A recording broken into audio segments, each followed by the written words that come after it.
திருச்சிற்றம்பலம். தம்மையே புகழ்ந்து இச்சை பேசினும் சார்பினும் தொண்டர் தருகிலா பொய்மையாளரை பாடாதே எந்தை புகழூர் பாடுமின் புலவிர்காள் இம்மையே தரும் சோறும் கூரையும் ஏத்தலாம் இடர் கெடலுமாம் அம்மையே சிவலோகம் ஆள்வதற்கு யாதும் ஐயுறவு இல்லையே. இப்போ நம்ம முன்னாடி சொன்ன பாடல் பார்த்தோம் அப்படின்னா 7ஆம் திருமுறையோட சுந்தரமூர்த்தி சுவாமிகளுடைய பாடல். திருப்புகலூர் அப்படின்ற ஊர்ல இருக்கிற சிவபெருமான் பேர்ல பாடின பாடல்.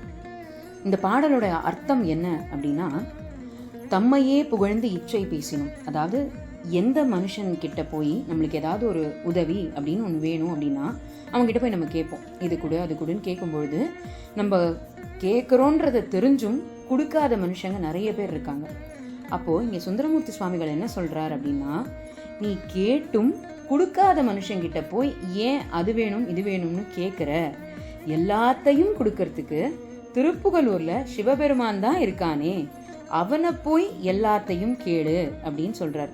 அதாவது இம்மையே தரும், இந்த உலகத்துக்கு நம்ம வாழறதுக்கு தேவையான காசு பணம் கூரைனா வீடு முதல் கொண்டு கொடுத்து இடர் கெடலுமாம், நம்மளுக்கு வரப்போற அத்தனை கஷ்டங்களையும் நிவர்த்தி பண்ணி கொடுத்து கடைசியில நம்ம இறந்தா சிவலோக பதவியும் கொடுப்பாராம். இத்தனையும் தரக்கூடியவர் அந்த சிவபெருமான். அதனால அவரையே போய் கேளு, கொடுக்காத மனுஷங்கிட்ட போய் எதுவுமே வேணும்னு போய் நிற்காத அப்படின்னு சுந்தரமூர்த்தி சுவாமிகள் சொல்ற அழகான பாடல் இது. திருச்சிற்றம்பலம். நன்றி.